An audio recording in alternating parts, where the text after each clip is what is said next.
Sunita train में bread पकौड़े बेचा करती थी। रोजाना सुबह उठकर वो गरम गरम ब्रेड पकौड़े बनाती और ट्रेन में बेचती। ब्रेड पकौड़ा ले लो, ब्रेड पकौड़ा, गरम गरम ब्रेड पकौड़ा, हरी लाल चटनी के साथ गरम गरम ब्रेड पकौड़ा ले लो। अरे एक ब्रेड पकौड़ा देना। ये लो साहब, 10 रुपए का हुआ। ये लो 10 रुपए। हेलो, हाँ बोलो। फोन में आवाज साफ नहीं आ रही है। अभी पकौड़े बेच रही हो, तुम घर पहुंचो। और हाँ, सब्जी लेते जाना। पूजा को बोलना मैं थोड़ी देर में घर में आ जाऊंगी, तब तक वो सब्जी बनाकर रख लेगी। हाँ रखती हूँ, पकौड़े बेचने दो अब, नहीं तो ठंडे हो जाएंगे तो ग्राहक खरीदेंगे नहीं। सुनीता का पति मोहन रेलवे स्टेशन पर ही कुली का काम करता था। दोपहर के समय जब धूप बढ़ जाती तब मोहन घर चला जाता था। फिर शाम के समय वो स्टेशन पर आता और देर रात तक काम करता। अपने पति की मदद करने के लिए सुनीता ने सुबह सुबह ट्रेन में पकौड़े बेचना शुरू किया था ताकि घर के खर्चे में मदद हो सके। सुनीता और मोहन की एक ही बेटी थी जिसका नाम था पूजा। पूजा की उम्र लगभग 15 से 16 वर्ष की थी। पैसों के अभाव के कारण पूजा 6ठी क्लास तक ही पढ़ी थी। ऐसे ही सुनीता का काम चल रहा था, पर अब सुनीता की देखा देखी और भी पड़ोस की औरतों ने ब्रेड पकौड़े बेचने शुरू कर दिए। अब सुनीता किसी का हाथ तो रोक नहीं सकती थी, पर वो परेशान हो गई क्योंकि इस वजह से उसके काम पर असर पड़ गया था। जहां पहले वो रोजाना के 30-40 पकौड़े आराम से बेच लेती थी, वहीं अब 10 पकौड़े भी बड़ी मुश्किल से बिक रहे थे। सुनीता एक काम कर, तू ये ब्रेड पकौड़ा बेचना छोड़ दे। बेकार में तू रोज नुकसान करती है। बेसन, तेल, ब्रेड, मिर्च, मसाला, सब कुछ तो लगता है। कमाई 100 रुपए की नहीं होती और लागत उससे ज्यादा की होती है।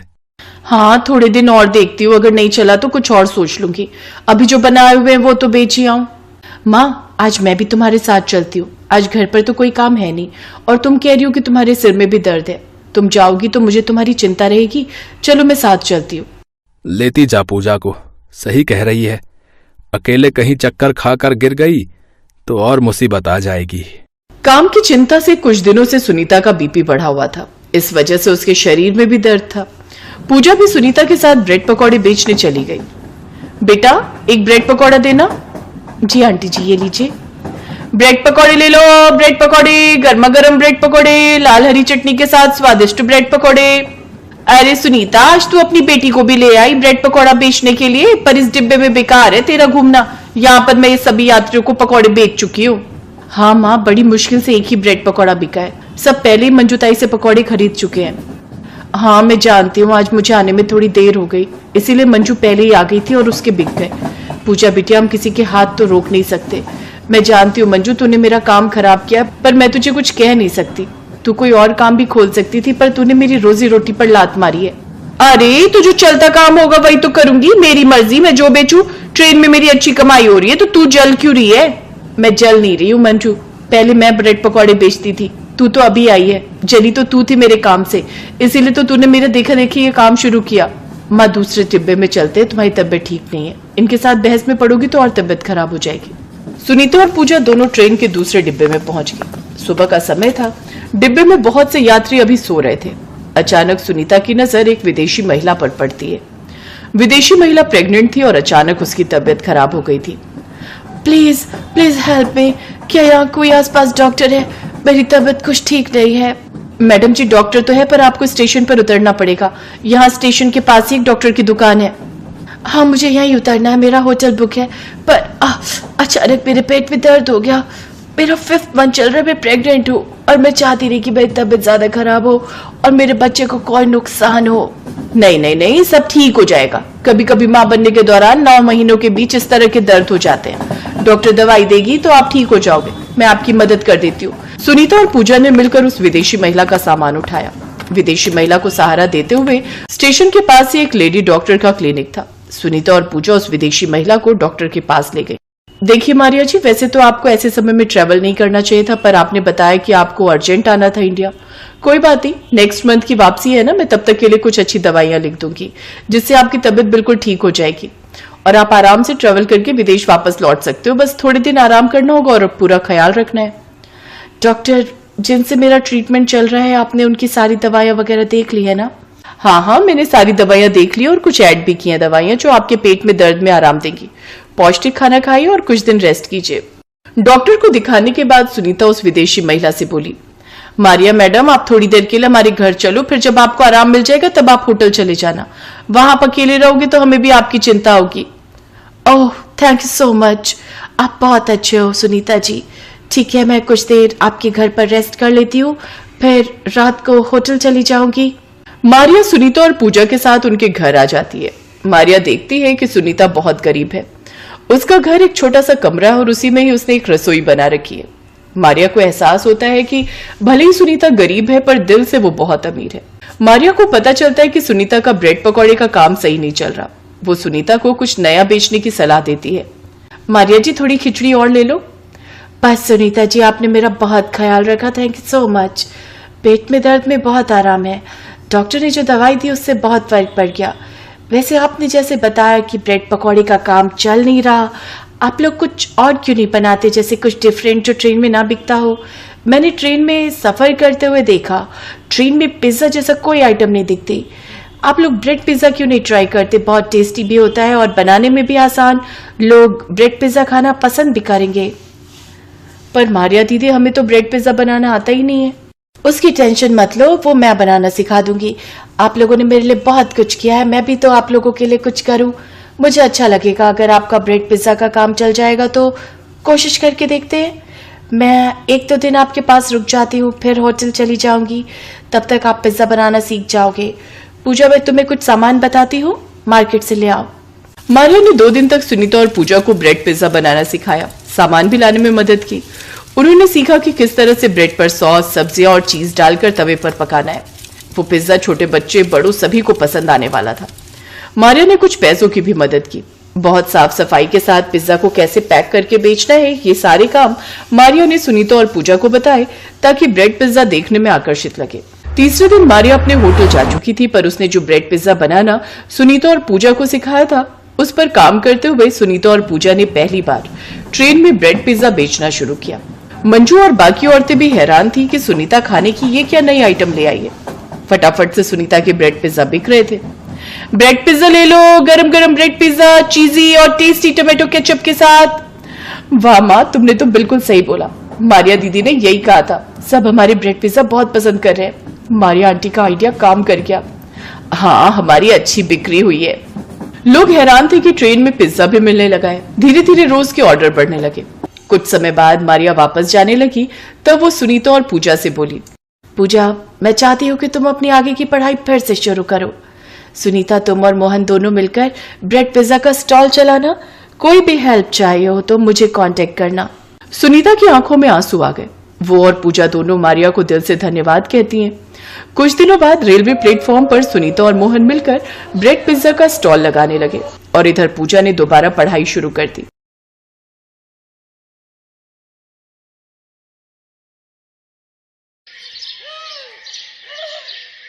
बहू, आज तेरी पहली रसोई है। हमारी झोपड़ी के पीछे चूल्हा बना हुआ है, वहीं पर हम लोग खाना बनाते हैं। सासू माँ, हम लोग भी मिट्टी के चूल्हे पर ही खाना बनाते थे। बताइए क्या बनाना है खाने में? बहू, ऐसा कर, सबके लिए 4-4 रोटी बना ले, मैं तब तक प्याज काट लेती हूँ। तभी वहां पर पायल की ननद मोहिनी आ गई। माँ, आज भाभी पहली बार हमारे घर आई हैं, हम उन्हें प्याज रोटी खिलाएंगे। अब क्या कर सकते हैं बेटा। मोहन घर के बाहर से उनकी ये सब बातें सुन रहा था। उसकी आंखों से आंसू छलक रहे थे। खैर, पायल ने सबके लिए रोटियां बना दी और सभी लोग बैठकर खाना खाने लगे। सभी लोग खाना पीना खाकर सो गए। अगली सुबह मोहन जल्दी उठ गया। उसने अपना बोरा उठाया और बाहर कबाड़ बिनने निकल गया। आजकल लोगों ने कूड़ा कचड़ा तो सड़क पर फेंकना ही बंद कर दिया है। तभी मोहन को एक कूड़ादान दिखाई दिया। लगता है ऊपर वाले ने मेरी सुन ली। सारा कबाड़ मुझे उस डस्टबिन के अंदर मिल जाएगा, जिसमें खाने का ढेर सारा सामान पड़ा हुआ था। अरे वाह, इसमें तो ढेर सारे पराठे, मटर पनीर और चावल भी हैं। ये खाना भले ही जूठा हो, लेकिन खाने में तो सही ही है, अभी खराब भी नहीं हुआ है। मोहन ने सारा खाना बटोर कर अपने पास रख लिया और फिर से अपने काम पर लग गया। धीरे धीरे शाम होने लगी। शाम को पायल की ननद ने उससे कहा, भाभी, आज रविवार का दिन है और हमारे गांव में रविवार को बाजार लगती है, चले मैं आपको घुमा लाती हूँ। हाँ मोहिनी, मैं भी तुमसे यही कहने वाली थी। पायल और मोहिनी बाजार घूमने निकल गए। उनके पास पैसे तो थे नहीं कि वो शॉपिंग कर पाए। बाजार की रौनक देखकर ही वो अपना दिल बहला रही थी। तभी अचानक मोहिनी एक मोमोज के ठेले को बहुत ही ध्यान से देखने लगी। क्या हुआ मोहिनी, तुमको मोमोज खाना पसंद है क्या? भाभी, आज तक हमने कभी भी मोमोज नहीं खाए, बस देखकर ही मन बहला लेते हैं। चलो ठेले के पास चलते हैं, मोमोज की महकी ले लेंगे। हाँ हाँ भाभी, ये आपने बिल्कुल सही कहा। दोनों ननद भाभी मोमोज के ठेले के पास जाकर खड़े हो गए।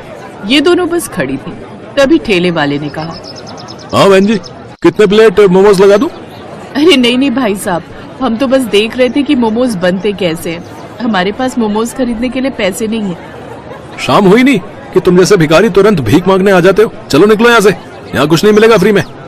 चाचा पागल हो गए हो क्या? हमने आपसे कब भीख मांगी? मोहिनी चलो यहाँ से, इनसे बहस मत करो। हमारे पास पैसे नहीं और फालतू में यहाँ खड़े हैं तो उन्हें ऐसा ही लगा होगा कि हम भिखारी हैं।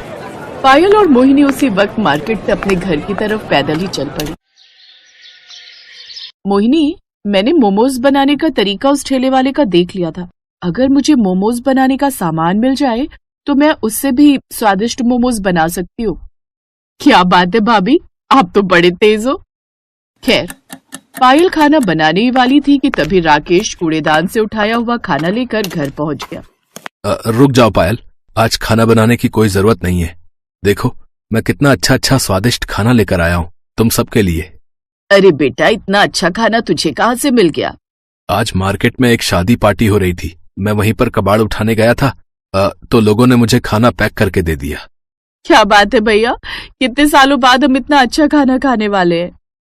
थोड़ी देर में सभी लोग एक साथ बैठकर कचरे का उठाया हुआ खाना खाने लगे, लेकिन इस बारे में मोहन के अलावा किसी को नहीं पता था। उन्हें खुशी खुशी खाना खाता देख मोहन खुश भी हो रहा था और उसके अंदर एक दर्द भी था। कितना बदनसीब हूं मैं, अपने घर वालों को कचरे का उठाया हुआ खाना खिला रहा हूं। लेकिन कोई बात नहीं, खाना खराब तो है नहीं, इसी बहाने इनके चेहरों पर थोड़ी सी खुशी तो आई। लेकिन आधी रात में ही सभी का पेट खराब होने लगा। सभी लोग बार बार लोटा लेकर खेतों में शौच के लिए जाने लगे। मोहन भी कई बार शौच करने गया, तभी उसकी सास ने कहा, मोहन बेटा, ये कैसा खाना लेकर आया था तू? हम सबका पेट खराब हो गया। इससे पहले कि मोहन उनकी बात का कोई जवाब दे पाता, पायल बीच में बोल पड़ी, सासू माँ, इसमें मोहन जी की कोई गलती नहीं है। इतना अच्छा खाना हमने कई सालों से खाया नहीं था, तो शायद इसीलिए हम पचा नहीं पाए। ये बात सुनकर मोहन को थोड़ा रिलैक्स महसूस हुआ। तभी उसकी सास ने कहा, हमारे पास डॉक्टर से दवा लेने के लिए पैसे तो है नहीं। ऐसा करो, गर्म पानी में थोड़ी सी लौंग, थोड़ा सा काला नमक डालकर पी लो सब लोग, पेट सही हो जाएगा। ये दादी माँ का नुस्खा है। सभी लोगों ने वैसा ही किया और सुबह तक सबका पेट ठीक भी हो गया।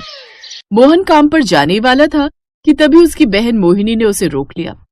भैया, हम सबको ना मोमोज खाने का बहुत मन कर रहा है।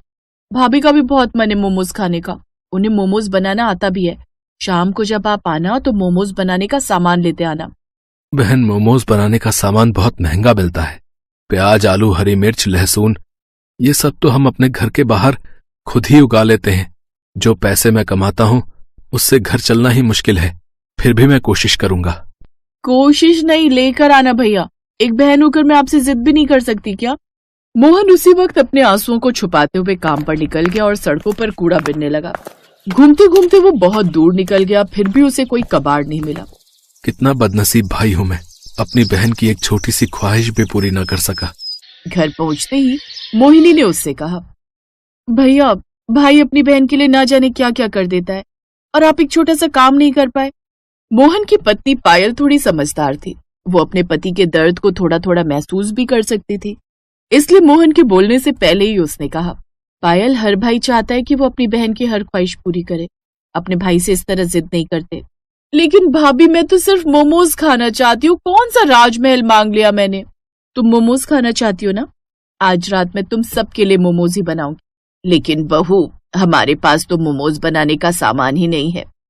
सासू माँ, हमारे पास आटा है, नमक है, तेल है, आग जलाने के लिए लकड़ियां है, खाना बनाने के लिए मिट्टी का चूल्हा भी है। हमने अपने घर के बाहर हरी मिर्च, आलू, प्याज, लहसुन ये सब उगाई रखा है। ये सब मिलाकर मैं इतने अच्छे मोमोज बनाऊंगी ना कि आप लोग उंगलियां चाटते रह जाएंगे।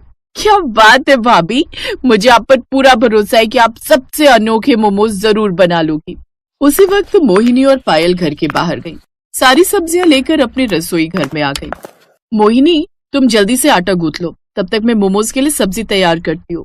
मोहिनी आटा गूंथने लगी और पायल सारी सब्जियां फ्राई करने के बाद उसकी महक बहुत अच्छी लगने लगी। भाभी, सब्जी की महक तो कमाल की आ रही है। तो इस तरह उन्होंने ढेर सारे फ्राइड मोमोज बना लिए जो सिर्फ आटा और घरेलू हरी सब्जियों से बने थे। भाभी, आपने तो चमत्कार कर दिया। मोहिनी और पायल ने मिलकर सभी के लिए मोमोज परोस दिए। उसकी सास और मोहन सब साथ बैठकर मोमोज खाने लगे। मोमोज आज मैंने अपनी जिंदगी में पहली बार खाया है, लेकिन फिर भी मैं शर्त लगाकर कह सकती हूँ कि इतना स्वादिष्ट मोमोज बड़े से बड़े होटल में भी नहीं मिलेगा। हाँ पायल, तुम दोनों ने तो कमाल कर दिया। अगर इसका स्वाद इतना ही अच्छा है तो क्यों ना हम घर के बाहर सब्जी वाले देसी मोमोज बेचे। अगले दिन से पायल और मोहिनी घर के अंदर देसी मोमोज बनाने लगी। लोगों को उन मोमोज का स्वाद सबसे अलग और स्वादिष्ट लगा। तो इस तरह अब मोहन ने कबाड़ बिनने का